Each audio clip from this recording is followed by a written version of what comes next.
ఈ 10 ఏళ్లలో అభివృద్ధి ఏం జరగలేదు, అభివృద్ధి అంటే ఏంటో నేను చేసి చూపెడతాను, దానికి మీ వద్ద ప్రణాళిక ఉందా? ఒకటి ఎప్పటి నుంచో చెప్తూనే ఉన్నారు నారాయణ వెనుకబడ్డ ప్రాంతం అని చెప్పేసి, దాన్ని అభివృద్ధి చెందిన ప్రాంతంగా మార్చడానికి మీ యాక్షన్ ఏంటి నెక్స్ట్? తప్పకుండా అండి. ఇప్పుడు ఆబ్వియస్లీ ముందు నుంచి కూడా చెప్తూ వచ్చాను, అభివృద్ధి అనేది నాకు ఎప్పుడు కనిపించలేదు. నేను చిన్నప్పటి నుంచి వెళ్ళిన రోడ్లే అండి, మా అంటే రోడ్లు కొంచెం వైడెన్ అయినాయి అంతే. ఆడ చూస్తే ప్రజలు మాత్రం అలానే ఉన్నారండి. ఇప్పుడు ఊర్లలోకి వెళ్తే అయితే ప్రజలు మాకు ఇవి లేవమ్మా, ఇవి లేవు, వాటర్ అండి ఒక బోర్ లేదని చెప్తారు ఇప్పటికీ కూడా. మీరు చూస్తే మాకు తాగడానికి నీళ్ళు లేవు, బోర్ లేదని చెప్తారు. సో చాలా ఉన్నాయండి సమస్యలు, ఒకటి కాదు రెండు కాదు. తప్పకుండా ప్రజల కోసం పనిచేస్తే ఎలా ఉంటుందో అనేది తప్పకుండా చేసి చూపిస్తాం. I talk only after doing it అండి. నారాయణపేటకు మెడికల్ కాలేజ్ తీసుకొచ్చాం, సాగునీరు తీసుకొచ్చాం, తాగునీరు తీసుకొచ్చాం, వలసలు ఆపేసాం అని చెప్పేసి బీఆర్ఎస్ నాయకులు చెప్తున్నారు. అంత అవాస్తవం అంటారా? అవాస్తవం అంటానండి. ఎందుకంటే వలసలు వెళ్తున్నారు. ఎంప్లాయ్మెంట్ కోసం వలసలు వెళ్ళే వాళ్ళని మనం ఏమనొద్దు, it is their personal choice. వలసలు వెళ్తున్నారు, కూలీలు రైతులు వలసలు వెళ్తున్నారు అంటే there is some issue there. ఇప్పుడు కూడా వెళ్తున్నారు, ఇప్పుడు వెళ్ళట్లేదు అని చెప్తున్నారు, ఇప్పుడు కూడా వెళ్తున్నారండి, ఎవరు కూడా వెళ్ళకుండా లేరు అక్కడ. ఇప్పుడు మొన్న అన్నట్టు వాళ్ళ అసెంబ్లీలో కూడా ప్రస్తావించినప్పుడు వలసలు ఇంకా కొనసాగుతున్నాయని వాళ్ళే చెప్పారు.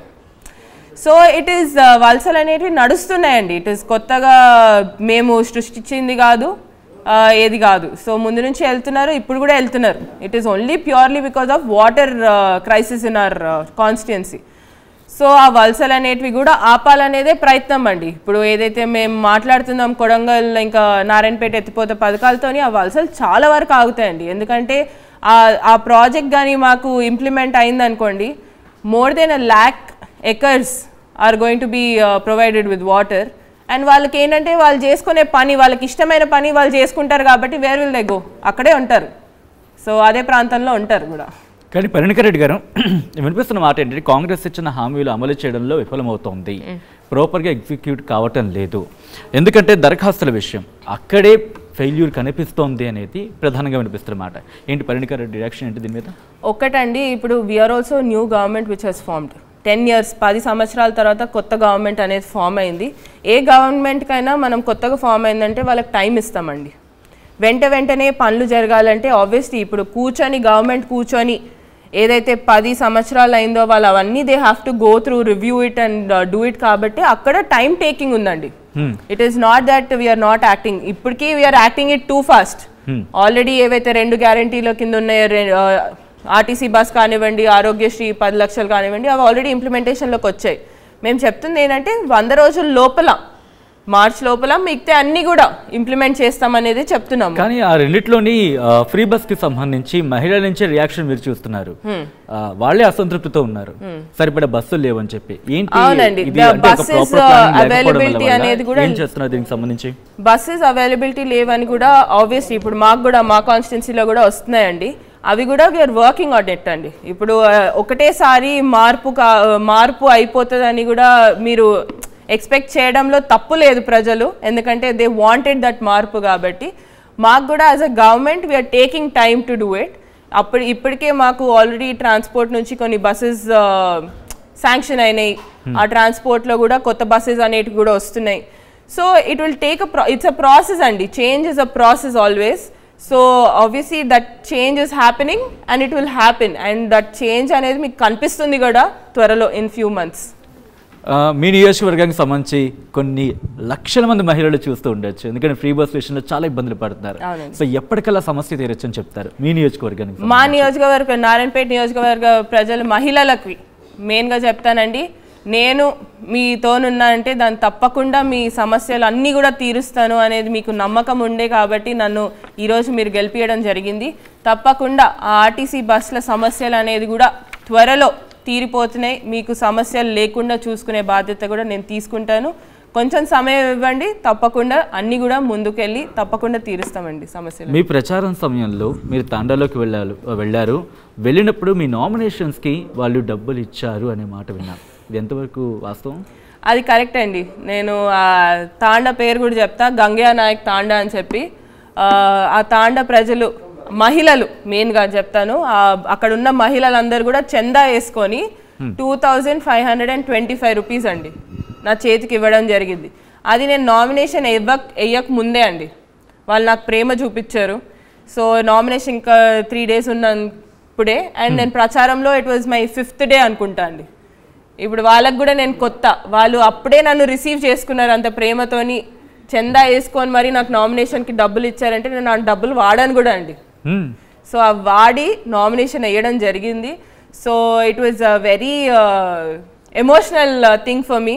తండాల నుంచి వచ్చే ప్రేమ అయితే నేనైతే మర్చిపోలేను, ఎందుకంటే మా దగ్గర తండాలు చాలా ఎక్కువ ఉంటాయండి.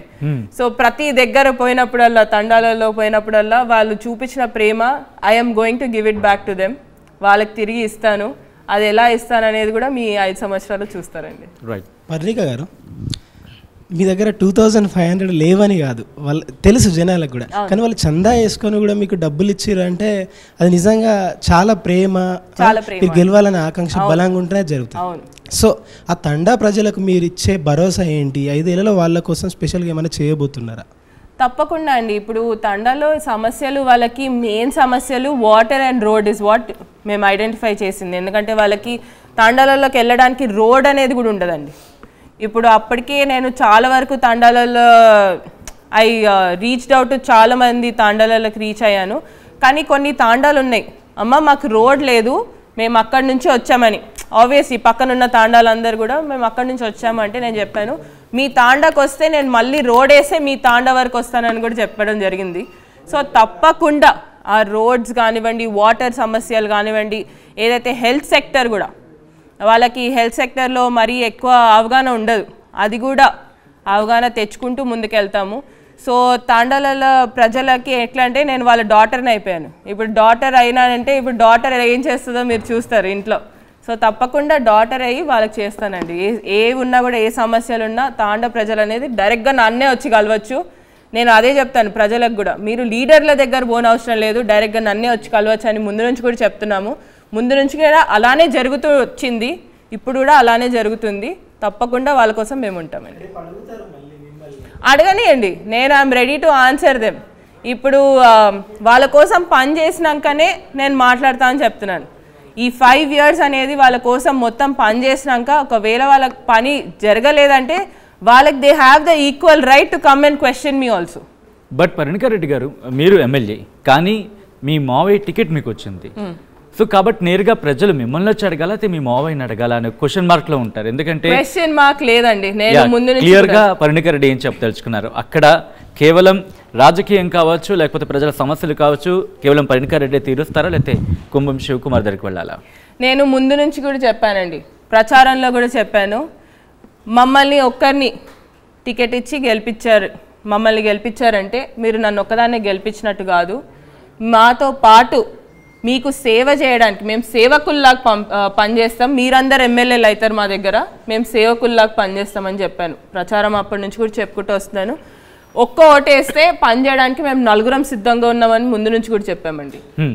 సో ఆ 4లో మా మామగారు కానివ్వండి, కుంభం శివకుమార్ రెడ్డి గారు కానివ్వండి, మా తమ్ముడు అభిజయ్ రెడ్డి గారు కానివ్వండి, ఆయన యూత్ కాబట్టి ఆయన ఉంటారు, నేను ఉంటాను, ముగ్గురం ఉంటాము.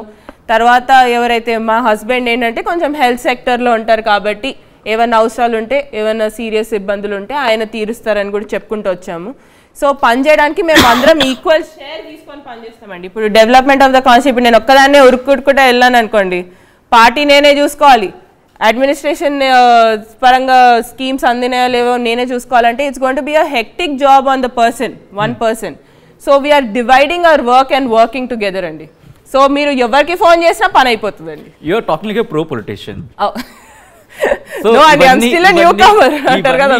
ఎవరు నుంచి పుణుకుపోచుకున్నారు, ఎవరు నేర్పించారు? లేకపోతే నాకు ఎవరు నేర్పించలేదండి. ఇప్పుడు మీరు ఆలోచిస్తుండొచ్చు ఇవన్నీ స్క్రిప్టెడ్ రాసి ఉండొచ్చు, ఎవరైనా రాసిస్తారని. నాకు ఎవరైనా స్క్రిప్ట్ రాసిస్తే నేను అసలుకే చదవనండి.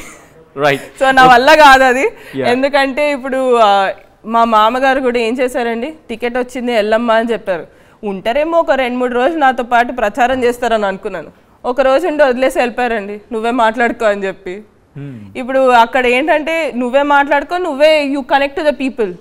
If people connect to you obviously they will vote for you, why won't they vote అని చెప్పి నాతో అన్నారండి. సో నేను అన్నా ఆర్ యూ అంటే I was still getting there. ఇంకేంటంటే ఓషన్లో పడేసినాక we should only swim and come అంటారు కదా for saving. That's what happened. అదే జరుగుతుంది. సో ఇప్పటికి కూడా అదే జరుగుతుంది. సో నోబడీ ఫ్యామిలీలో అంటే మీ తాతయ్య గారి తర్వాత మీ నాన్నగారు కావచ్చు, అలాగే మీ బ్రదర్ ఉన్నారన్నారు, ఎందుకు మీ బ్రదర్కి కాకుండా మీకు ఇచ్చింది కాంగ్రెస్ టికెట్? మై బ్రదర్ ఏంటంటే అండి, హీ షార్ట్ ఆఫ్ 6 months అండి. యాక్చువల్లీ 6 months షార్ట్ అయినందుకు that thing came to me. So if at all he was eligible, he would be in my position today. ఆయన కూడా ముందు నుంచి కూడా రాజకీయాల్లో ఉన్నాడు, తిరుగుతాడు. మామ తర్వాత అక్కడ కాన్స్టిట్యున్సీ మొత్తం చూసుకుంటాడు, ఏ అవసరం ఉన్నా. ఇఫ్ మామే అవైలబుల్ లేకపోతే తను వెళ్ళేవాడు. ఆయన he is also the youngest PCC member. So youngest PCC member కూడా. So he senior to me అని ఇప్పుడు కూడా అంటాను నేను, ఎందుకంటే హీ వాజ్ దేర్ ఇన్ రాజకీయాలు బిఫోర్ మీ. యంగ్, హీస్ నాకంటే చిన్నాడు. సో నెక్స్ట్ టైం పరిణికా రెడ్డా లేకపోతే మీ బ్రదరా? సి అండి, ఇప్పుడు that question will come up. ఇప్పుడు మీరు అంటారు మీ తమ్ముడికి ఇచ్చేస్తారా, వెళ్ళిపోతారా అనేది. నాకు వీలైనంత వరకు నేను చేసుకుంటూ వెళ్తాను. ఇప్పుడు రాజకీయాలు రాగానే విడిపోతారు, కొట్లాడుకుంటారు అనేది ఇంప్రెషన్ ఎక్కువ అండి అందరికి కూడా, నాకు తెలుసు. I think everybody has that impression, ఏంటంటే ఇంట్లోనే గొడవలు పెట్టుకొని వెళ్ళిపోతారు. నేను మా తమ్ముడు ఎప్పుడు కూడా గొడవ పడమండి. సో వాట్ ఈస్ రైట్, అక్కడ ప్రజలు ఏమనుకుంటారో వాళ్ళ కోరిక మేరకే మేము ముందుకెళ్తామండి. సో మీరు సిద్ధంగా ఉన్నారు తమ్ముడి కోసం? ఐఎమ్ రెడీ అండి. ఇఫ్ ఎట్ ఆల్ ఇప్పుడు ఏంటంటే తన కోసం ఇచ్చేయమని చెప్పి అధిష్టానం నుంచి ఆర్డర్స్ వచ్చినా కూడా ఐ విల్ ఫాలో ఇట్. నేను కొట్లాడానండి, మా తమ్ముడితో ఎవరండి కొట్లాడేది. నేను వాడిని ఏంటంటే అమ్మలాగా పెంచుకున్నాను, చిన్నోడు కాబట్టి. వాడితో నేను కొట్లాడితే అసలు ఇట్ డజంట్ మేక్ సెన్స్.